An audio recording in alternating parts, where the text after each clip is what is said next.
All right, guys, welcome to the Mindreader Media Podcast. My name is St. James, and today we're going to be talking to Michael Clanin out of Cedar Rapids, Iowa. What is going on in Iowa, man? It's good to have you here. The corn's not growing. Okay, all right. Now, are you born and raised out there in Cedar Rapids or what? Oh, I was born in Iowa, yes. Okay, all right. Yes. And it sounds like this is a college town. Yeah, it's a college town and close to Iowa City, which is the university. That's the University of That's Iowa. the University Hawkeyes, of Iowa, right? Hawkeyes. So is it like you wake up and they pretty much paint a Hawkeye on like the side of your face, and it's like, okay, I know what team I am for the rest of my life. I don't know. I'm not a sports person. You don't strike me as a sports person. The closest thing is my daughter went to Iowa State, so Okay. Cyclones. Okay, right. So that's about the only relationship. Actually, I did go to University of Iowa for masters. Oh, really? Yes, I did. Okay, so what is your background in? It looks like you might handle a lot of taxes or you do a lot of golf. It's one of the two. What's it going to be? All I do is educate. You do? I'm a former educator. All right. So coming out of college, you got your master's. Did you go get your undergrad and then go right into your master's program? I went to college for my master's bachelor's from education. Right on. Taught for 6 years, and in the process, I went to University of Iowa for my master's in school administration. Oh, okay, wonderful. So were you looking to eventually open up your own school, or what? Well, there's a thing with the teachers. Mm-hmm. We just want to move up the ladder. Right on. Yeah, that's true. He's like, I'm going to be a principal someday. Move up the ladder for pay. I mean, did I have any intentions of being a principal? I don't know. Mm-hmm. I would think I would have been a great principal, though. Okay, I got you. But, our school systems there's a lot of politics in school, believe it or not. I could imagine. Like, think of it this way. Some schools still teach that Christopher Columbus is the good guy. Mm-hmm. And we know that that's furthest from the truth. Right.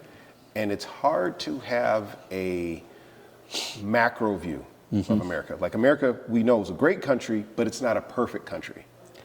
Right. And now I'm getting into murky water because some people, what are you talking about? But you do bring up a good, we learn from others by being told. Right on.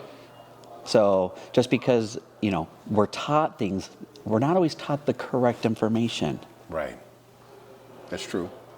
That's true. So there's a lot of things that people think that they know to be true, but really, most likely it's not true or only partially true. There we go. So my goal is to educate and bring the facts to the surface. There we go. There we go. And that's where you can end up finding pushback because if this isn't part of core curriculum. Right. A lot of things that I do goes against the grain. Oh boy. I see. So come on. You're like the rebel teacher.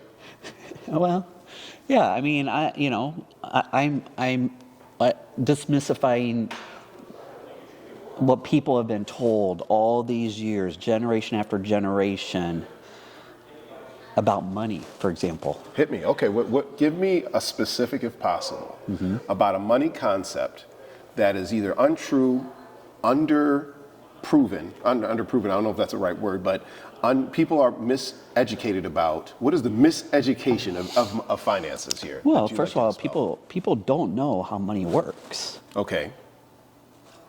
Money is actually only a tool.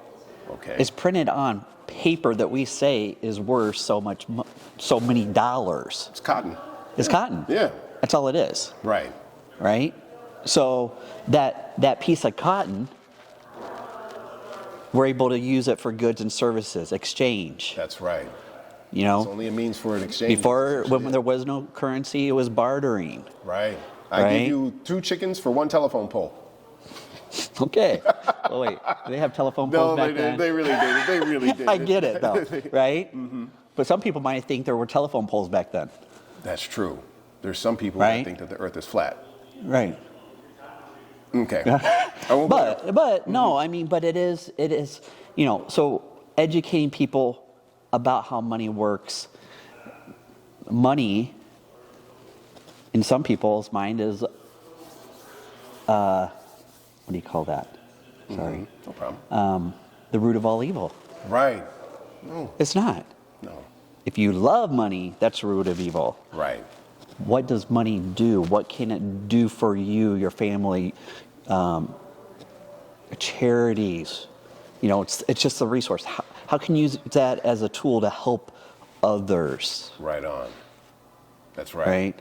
But here, this is what I use with clients all the time is you've been told by your professionals that you work with that the only way to make money is you got to risk your money to make money. In terms of like investments. In the investments. Okay, that's true. Because, you know, the bigger the risk, the bigger the gain. Sure. So let me put it all on Bitcoin.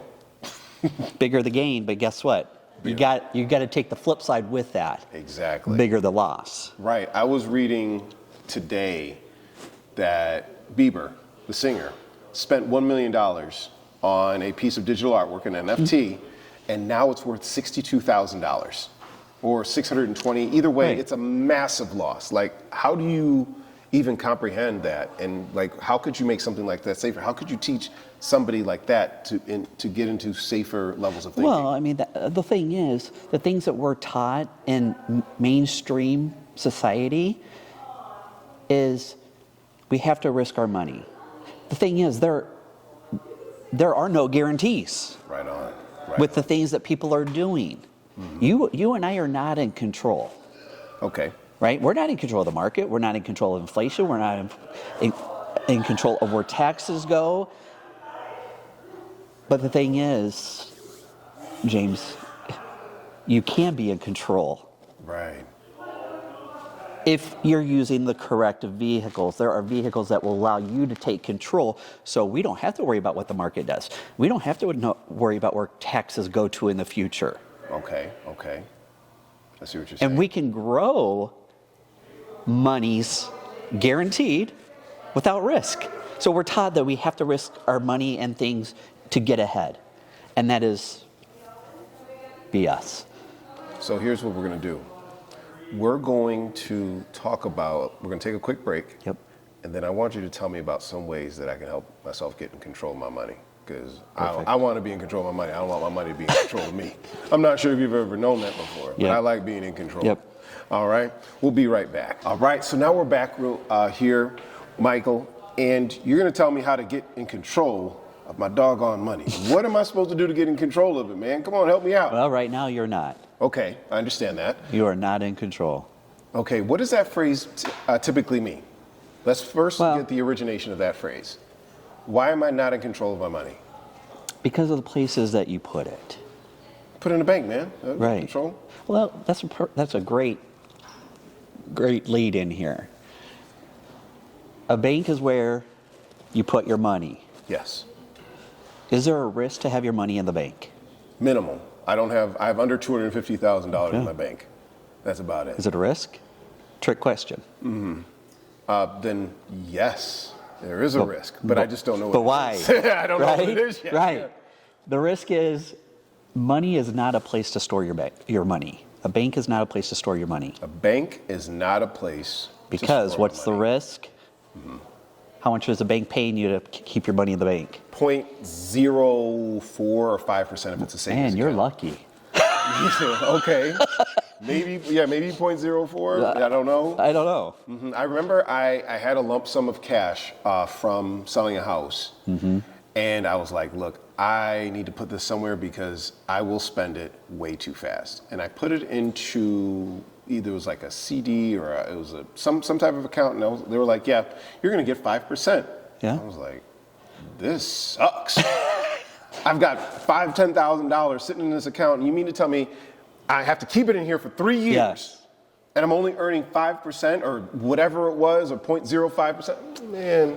But I didn't want to touch it. I said, at least I'll have the discipline never to touch that money until something happens. But the problem is that an opportunity came up in 2 years. So now I'm penalized for taking it out too soon. I wasn't in control. So James, I mean, one of the things that I do is educate people about how banks work, right? You have $100 and you're burning a hole in your pocket, right? As a matter of you fact, got $100? I got $100 burning a hole in my Right. pocket. You been in my pockets? I don't know. Okay, I got $100 burning a hole in my So pocket. you have $100. So if you take that $100 and Right you on. write James on it, you don't have to Yes. write James, but you can. I'll put something on here. Okay. Right? Just write James on it. Okay. Right? I'm your banker. Yes. Right? All I'm going right. to take your $100 and I'm just going to put it right here in my pocket. Okay. Okay? Now, Oh boy. I just got robbed on the camera. wait. Okay. No, you gave it to me. That's true. Yes. Right? Okay. So the thing is, James, you come back tomorrow and you want your $100 back. Right. When you deposited that, they take that $100 back and put it in a box that has James' name on it. So when you come back tomorrow, you're going to get it? Not literally. No, they're going to give it back to me in like 20s or something. I'm Right, never going to 20s. see that. I'm never going to see that No. dollar bill again. But you say, I need my $100 bill, right? I need that $100 bill. Are they going to give you this exact $100 No. bill back? Negative. No. Why not? Because they put that dollar into, with all the other dollars, and they put that into a loan probably for somebody. Yeah, I don't know. Most people don't know, right? Mm-hmm. Right. They're going to give you somebody else's $100, That's right. right? Because banks keep money in motion. Right on. Are banks profit or non-profit? Banks are high profit. They at are that. profit, right? But most people don't understand how banks work. Okay. Okay. You deposit that money, right? I'm the banker. That's right. Right? Somebody comes in after you, they don't have money, they need a loan, Right. right? I'm the banker. I need a loan, man. Right? Loan me some I'm money. gonna say, here you go, sir. Here's $100, but in order to have that $100, I'm gonna charge you 5% interest. That's So 10 there- so- times. That's 10 times what they're paying me, more than 10 times. Right. And because of fractional reserve, they can multiply that dollar by 4 or 5. Correct. So instead of it being just 10 times Yes. the money, it's actually 10 times whatever their fractional reserve threshold Correct. is. So they're able to lend out more money, charge interest more. So they're gonna get this $100 back plus the 5% that this person is gonna pay me, the Right. banker, Right. How much did it cost the bank? Let me ask this. What percentage did the bank earn off of lending your money to somebody else? It's the between what they charge for interest and what they charge me Yeah, for so what is interest, that? Yeah, If it's 5%, that okay, I get 0.05%. right. For easy math. Because they have to pay you that interest They have for to pay using me your that. money, right? And we're going to leave out fractional reserve because Right, yeah, don't I don't worry know about how to that. do that. No. But it's 5. They're charging 5%. Right, they're charging that person 5%. So the difference is. Yeah, I it's mean, 100%. just I make don't, it. Just, I don't know. I went to a public just, school, man. you know, there's a 4% spread. Just say 4%, okay, Just say okay. you're getting 1%. They're Okay, they're being nice to you. 1%, Okay, 4%. so spread, most yeah. people would say 4%, right? That's what the bank's earning. Yes. It's just a little higher, How much higher? 500 to 1,600%. Shoot. They're winning. So, James, Yes. why can't we be our own banker? Can we do what the banks are doing? If I got a vault, maybe in, Right. in an ATM machine. Right? Come on. Right. Let's go open a bank. Okay. It's millions of dollars, right? Right on. Well, the thing is, we don't need a bank. Right. We don't need a building. We don't need land. We just need a vehicle Right. that will let us treat ourselves as the banker. There we go. So And- it's paying myself back with interest. Is paying yourself back the interest. Okay. But the beauty is you can lend your money to others and let them pay you interest. I can rent out my money. There you go. We can be our own banker for our families. So I talk to people and educate how can we have James's family have a family bank. James's family bank. Personal bank. Right. That's pretty cool. That's pretty good. Right? I like that. Having a family bank, because that means for generations now, my family has less and less to worry about Right. if they follow good systems and have Correct. good education. Question, where do people put all their money right now? And a lot of them are putting it under the mattress. Yeah. Yeah. But that's even then it's losing value. Right. There's still a risk, right? Because, Not only you can lose it, right? Yeah. Because somebody takes it, Right. steals it from you, right? But it's not doing anything, right. right? What if the house burns, Well, I hope I had it in a good safe. right? Or good insurance. Or good insurance. But it's hard to prove cash. Exactly. I have to take a picture of it every day. Right? No, I mean, the thing is, so what if there was a place that we could put money? And here's the thing, everybody's putting money into retirement plans to get, and getting the company match, which I'm all about, getting the company match if you're going to do it. But anything over that, you're just putting it into a vehicle that you can't touch for 30 years. So what should we do? Well, why not? Wouldn't you want to have access to your money Right today? away. Yes, yes. Instead of waiting 30 years to enjoy it? Rock on, yes. When you take money out of the bank, is your money making money now in the bank? No. If you take it out? No, we've interrupted any compounding. Yes. Well, no, basic interest. Right, or basic interest, right? We're interrupting any growth. Right. What if you had a policy, a specialized engineered whole life? Now, whole life, I have to educate people, right? Because whole life, we have negative connotation words. Yes. Right? Yes. Whole life, annuities, HMOs. Right. Words have been around, and people know they're bad because that's what they've been told. There we go. They really don't know why they're bad or why they think they're bad. They've just heard it, right? There we go. So I just educate people. The facts. What's bad? What do you think is bad about it? Most people don't even know. They just can't. know what they've been told. They just no reason whatsoever. Okay? So the thing is, if we have a engineered specialized whole life insurance, Okay. that's our bank, how would you like to be able to pull money out of your bank but still make that money that's in the bank? That's killer. I've Meaning done we're physically not pulling money out of your bank, so it's compounding inside. All we've done is we've borrowed it from the insurance company. That's right. Now, here's a trick question. What if the insurance company charges you 6% to use their money, Right on. but you're only making 4%? Is that a great deal? I think it is. So the money that's sitting is earning 6%. The money I borrow, I have to pay back at 4%. So there's about No, opposite. Oh, Your money in your policy is making 4%. They're charging you 6%. so I'm at a 2% loss. Right. On the surface, that's what everybody would think, right? Okay. When you have a loan on a car and you pay down the loan, your balance goes down. That's correct. So the interest goes down. Right. So this is a decreasing, simple interest, decreasing value, where this is 4% compounding. So when is 4% bigger than 6% in that situation?